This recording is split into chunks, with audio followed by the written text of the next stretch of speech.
Everyone, एक बार फिर से आप सभी का अपने गैलेक्टिक यूट्यूब चैनल पे फिर से स्वागत है। आइए आज हम कुछ डिविजिबिलिटी के कुछ नए रूल्स देखते हैं। अभी हमने डिवाइड का देखा था कि कैसे उसको डिवाइड किया जाता है, शॉर्ट में कैसे कर सकते हैं। अब हम देखेंगे कि नंबरों से कैसे मतलब हम डिवाइड कर सकते हैं।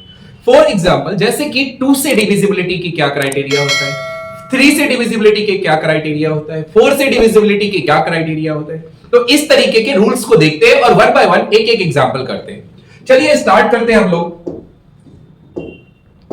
2 से। सबसे पहला लेते हैं डिविजिबिलिटी रूल 2। ये तो सबको पता होगा, डिविजिबिलिटी बाय 2। अगर कोई नंबर डिविजिबल है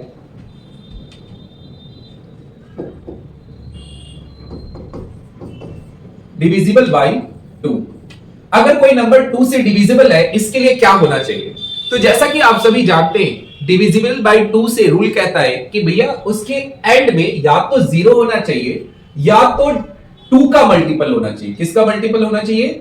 या तो एंड में डिजिट जो होनी चाहिए वो 0 होनी चाहिए, और या तो डिविजिबल बाय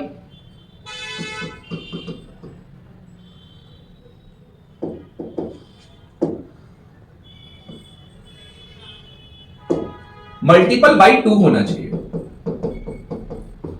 ठीक है बच्चों, या तो एंड में 0 होना चाहिए या वो 2 का मल्टीपल होना चाहिए। जैसे कि अगर आप बात करेंगे 128, अब ये जो 8 है वो 2 का मल्टीपल है, 2 के टेबल में आता है, 2 4 जा 8, तो इसलिए ये 2 से डिविजिबल होगा। हाउ, कैसे? आप देख सकते हैं ये 2 से डिविजिबल है बच्चों। 2 6 जा 12, 2 4 जा 8, 64। अगर हम बात करें 120 की, तो लास्ट में 0 है, तो ये डेफिनेटली 2 से डिविजिबल होगा। ठीक है, 2 6 जा 12 और 0 60। तो आपने 2 से डिविजिबिलिटी की क्राइटेरिया क्या देखा? आपने देखा 2 से डिविजिबल वो सारे टर्म्स होते हैं जिनके एंड में 2 का मल्टीपल होगा या जिसके एंड डिजिट 0 पे होगा। ठीक है, तो ऐसे नंबर्स जो होंगे वो 2 से डिविजिबल होंगे। आइए आगे की ओर बढ़ते हैं और नेक्स्ट हम लेते हैं 3 से डिविजिबल का।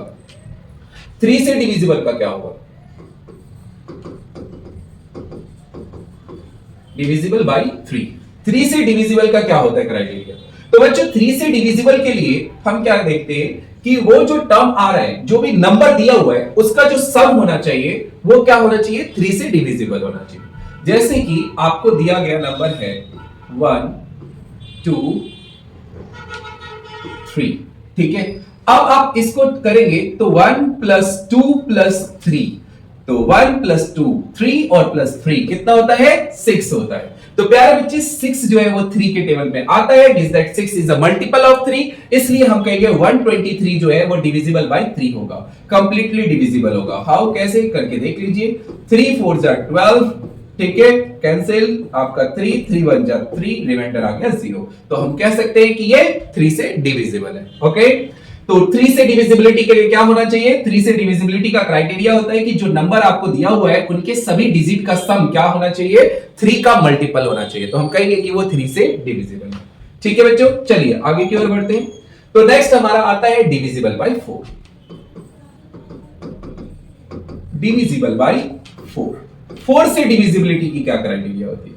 तो बच्चों 4 से डिविजिबिलिटी की क्राइटेरिया होती है कि या तो उसका एंड का 2 डिजिट 4 के टेबल में आना चाहिए या वो लास्ट डिजिट उसके जो दोनों हो वो 0 0 होने चाहिए। अगर एंड के दोनों डिजिट 0 0 है तो भी वो 4 से डिविजिबल होगा, या उसके लास्ट के 2 डिजिट 4 के टेबल में आता है तो भी वो 4 से डिविजिबल होगा। जैसे कि मैं एक एग्जांपल ले लेता हूं 528। अब इसका जो लास्ट का 2 डिजिट है वो मतलब स्टार्टिंग का जो 28 है, ये हमारा दोनों डिजिट 4 के टेबल में आता है। 28 जो है वो डिविजिबल बाय 4 है। ठीक है, ये 4 से डिविजिबल हो जाएगा 7 टाइम्स में, इसलिए हम कहेंगे कि ये 4 से डिविजिबल है।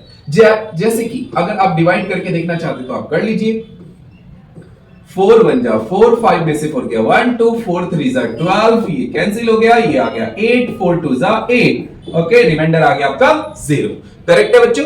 तो अब आपने यहां पे क्या देखा कि अगर ये लास्ट के 2 डिजिट, अगर आपको लास्ट के 2 डिजिट क्या मिल जाता है, अगर आपको लास्ट का 2 डिजिट 4 के टेबल से डिविजिबल मिल जाता है तो हम कहेंगे कि ये डिविजिबल बाय क्या है? ये डिविजिबल बाय 4 है। अगर एक और एग्जांपल लो तो आपको 5 3 2 00, अब इसके एंड में जो है वो 2 0 आ रहे हैं, तो मैं इसे भी कह सकता हूं कि दिस इज डिविजिबल बाय 4, ये भी 4 से डिविजिबल होगा। हाउ, कैसे? जरा करके देख लेते हैं, एक बार चेक कर लीजिए कि क्या ये डिविजिबल है 4 से। हाउ कैसे, ये तो मैंने बता दिया कि भैया इसके लास्ट के 2 डिजिट जो है वो 00 है और 00 है, तो इसलिए ये 4 से डिविजिबल होगा। ठीक है, अब अगर मुझे इसे चेक करना हो तो चेक करेंगे, जरा डिवाइड करके देख लीजिए 4 से।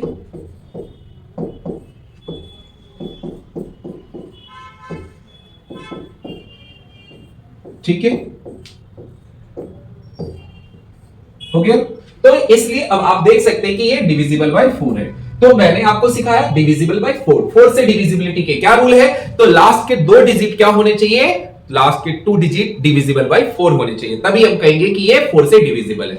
ओके बच्चों, चलिए आगे की ओर बढ़ते हैं। इसके बाद अगला आता है 5। किससे हम देखेंगे, 5 से। 5 से डिविजिबिलिटी का क्या रूल है, डिविजिबल बाय 5। अच्छा, ये जो 2 और 5 है, 2, 3 और 5 ये कॉमन है, ये हर बच्चे को पता होता है, ये सभी बच्चे जानते हैं। तो जिनको आता है ठीक है, जिनको नहीं आता है तो भी ठीक है।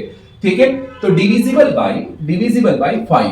5 से डिविजिबिलिटी की क्या क्राइटेरिया है, तो बच्चों 5 से डिविजिबल होने के लिए आपको देखना होता है कि क्या इसके जो स्टार्टिंग का यूनिट प्लेस पे डिजिट है वो 5 से डिविजिबल है, या दूसरा उसके यूनिट प्लेस पे जो डिजिट है वो 0 होना चाहिए। 5 और 0 क्या होना चाहिए, 5 और 0। 5 और 0 का मतलब है या तो वो 5 के टेबल में आने वाला टर्म होना चाहिए। ठीक है, तो 5 के टेबल में आपको पता है 5 1 जा 5, 5 2 जा 10, 5 3 जा 15, 5 4 जा 20, 5 5 जा 25, 5 6 जा 30। मतलब या तो उसका यूनिट प्लेस पे 5 होना चाहिए या तो 0 होना चाहिए। ये दोनों में से कोई भी एक डिजिट होगा तो वो 100% डिविजिबल बाय 5 होगा। जैसे कि अगर मैं आपको एग्जांपल दूं 525, अब ये 5 से डिविजिबल है। ठीक है, आप जानते हैं 5 1 जा 5 कैंसिल टू 0, 5 5 5 जा 25 हो गया बच्चों।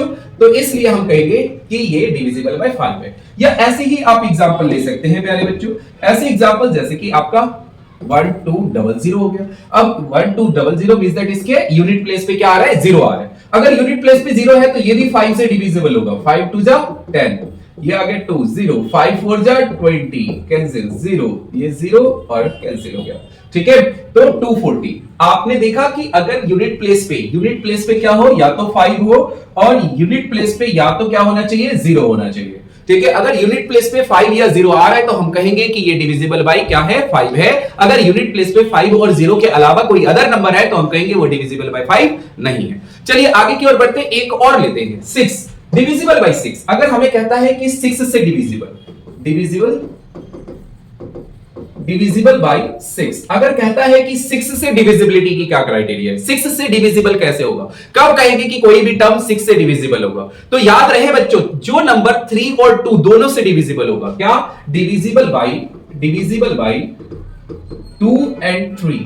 ठीक है, मैंने एंड बोला है, मींस दैट कंपलसरी है, 2 और 3 दोनों से डिविजिबल होना चाहिए। जो नंबर 2 और 3 से डिविजिबल होगा वो सभी नंबर आप याद रखें वो 6 से भी डिविजिबल होगा। ठीक है, 6 से भी डिविजिबल होगा। जैसे कि अगर हम एग्जांपल ले लें 1 2 2 1,